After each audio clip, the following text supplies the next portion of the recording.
Does Ubisoft want your money sooner than later? Is it true that we are getting the next installment of Assassin's Creed in February of 2020 rather than the end of 2020? I'm Darkstrider, the YouTube Assassin, and I've got that tea, baby.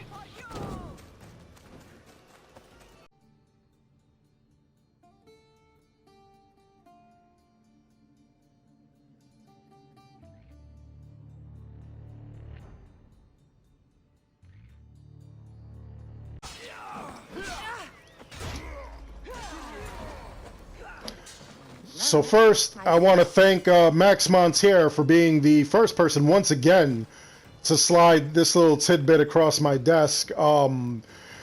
It's kind of crazy how, like, you know, we found a couple of these things out.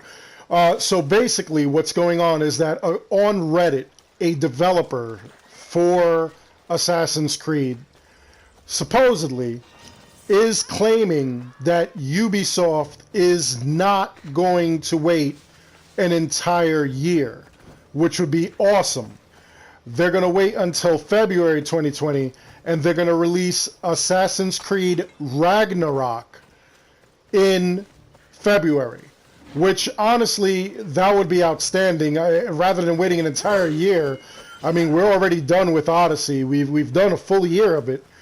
If they gave us the same support that they gave Odyssey, I mean, that game will be like absolutely incredible. So supposedly, like I said, you know, this is all rumor. You know, and again, this is somebody who is supposed to be a developer for the game, who also claims that it will be Ragnarok, it will be a Viking game. He is claiming that Ubisoft will be releasing the game in 2020 for the PlayStation 4 and the Xbox One. Now, AC Ragnarok will take place with a map that spans across the UK and Scandinavia, and Ireland will even make an appearance in this game. So already it sounds like it's just going to be a massive game. All right. This is going to take place in the early 1000s, and it's going to involve the Saxons as the main political party that, you know, we're up against as far as like Templars go. Now, speaking of Templars, it also deals with the rise of Christianity and its impact on Norse religions. So, could we finally be getting what we wanted with Origins and Odyssey, where we're going to see the rise of the Templars and their organization? Is this where we're going? On top of that, early 1000s, supposedly, most likely, we will also have the Hidden Blade. Because, you know, like at that point, the Assassins were already established, or at least the Brotherhood was, you know, basically in its infancy, and they should have the Hidden Blade. So a lot of the complaints that we as fans had, where we were upset that Origins and Odyssey were walking away from the lore of Assassin's Creed, that they weren't really an Assassin's Creed game, especially as far as Odyssey went. You know, people really believed Odyssey should have been its own IP because it felt the least like an Assassin's Creed game. It just had the name, but it did not actually have a bunch of the nuances of Assassin's Creed. Plus, it made no sense, an assassin, you know, who is also a Spartan, like, that was kind of wild. So, I think that this is going to, you know, take us back to form as far as Assassin's Creed games go, where we are truly going to be an assassin. You know, possibly, obviously, a warrior as well, being that you're a Viking. And, you know, the whole warrior thing is going to give us the options of, like, play style, which Odyssey, let's face it, Odyssey really perfected the idea of, like, the three system where you have the hunter, you have warrior, and you have assassin. And in all honesty, I like that. That really does work. You know, there are times you want to play one way and not another way. So, Like I could totally see it happening. On top of that, you're going to be dealing with, like a lot of Celtic and a lot of Viking things that would be going on. A lot of the mythology of both the Norse and Celtic as well. There's going to be certain missions where you're going to be on certain islands where you're going to be dealing with Celtic folklore, and then there's going to be other areas where you're going to be dealing with actual Norse mythology, including, this is a rumor, Tidin and the Norse gods, which, why not? The past couple of games, we've been dealing with the gods. So why not? Why not see how they fit into the whole Assassin's Creed universe?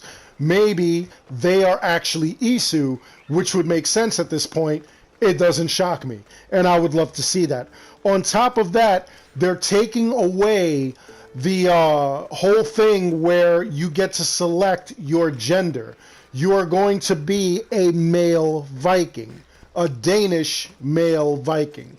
So, I know a lot of people were complaining, I don't want to play as a girl, why would you play as Cassandra, whatever, I don't want to play as Aya, I don't want a mission where I'm playing as Aya. I guess that won out.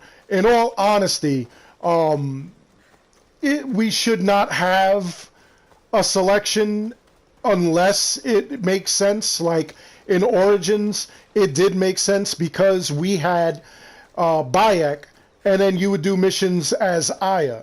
Okay, so, you could play as both. That would be awesome.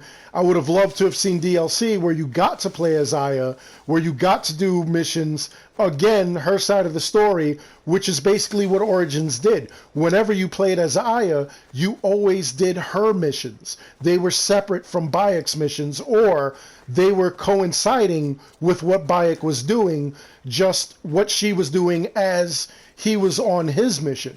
So that made a lot of sense. That's why it made no sense when we got to Odyssey that, and again, as I've said in numerous previous videos, it was a missed opportunity that we got this whole thing where we're playing as Cassandra or Alexios, and we're not playing the other side of the story.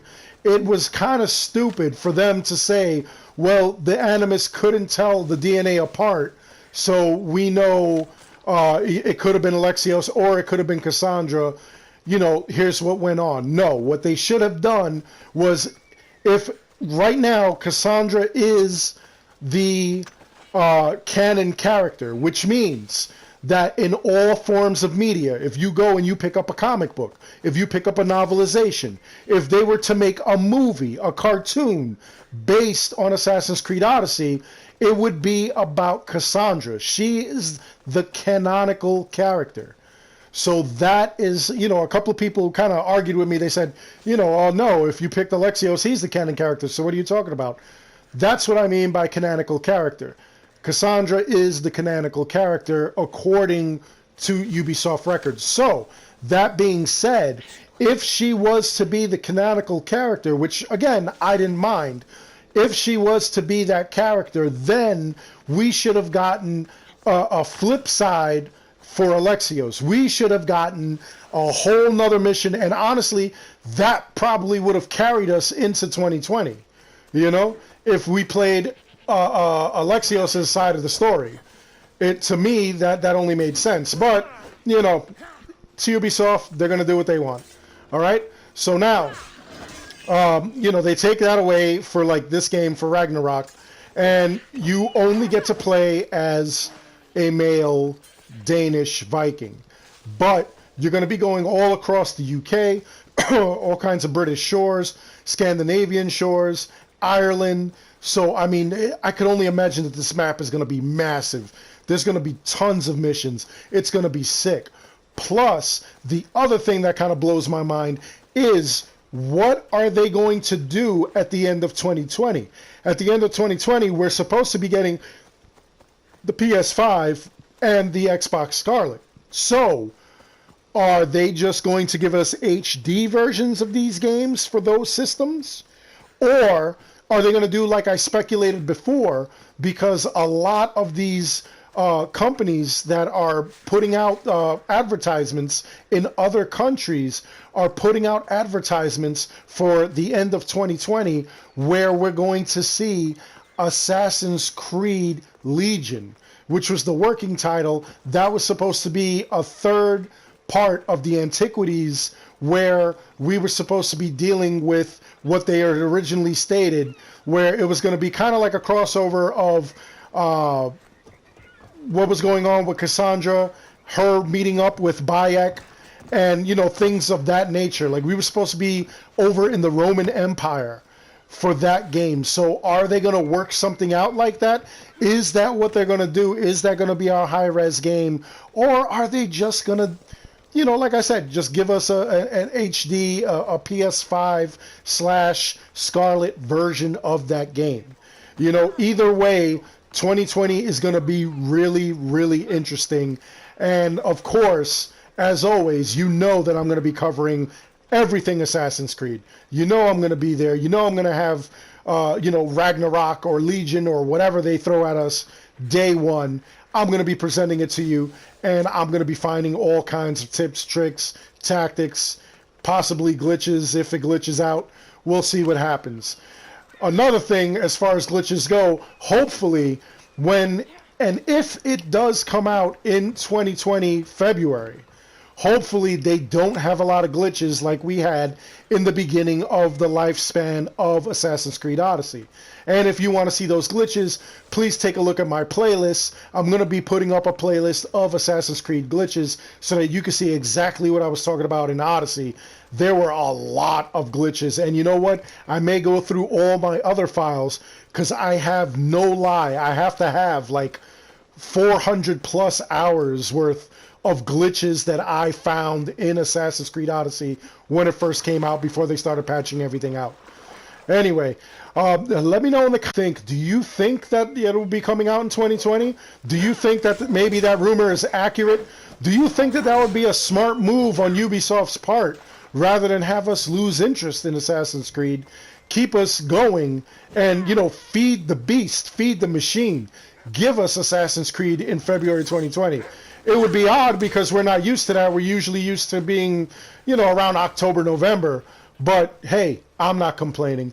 On top of that, do you think that maybe, possibly, when the PS5 and Scarlet come out, that they'll be giving us a version of those games for those generation consoles? Or will it be what we've speculated before, where it'll be Legion or whatever? Like, what do you think? I'm curious to know. You know I love a good debate. You know I love when we just communicate in the comments section and we go all in. So come on, let's go all in. Anyway, like I said, let me know in the comments below what you think. Again, I'm dying to know. This is just absolutely juicy gossip. Anyway, I hope you enjoyed the video. Please like and subscribe. It helps the channel out an awful lot. If you want to support the channel in other ways, check out my homepage, and you'll see how to support me on Patreon, give donations, or even check out one of my sponsors, Beautiful Halo, which sells all kinds of gear that is related to Assassin's Creed. Hoodies, you know, make you look exactly like an assassin, t-shirts, things of that nature.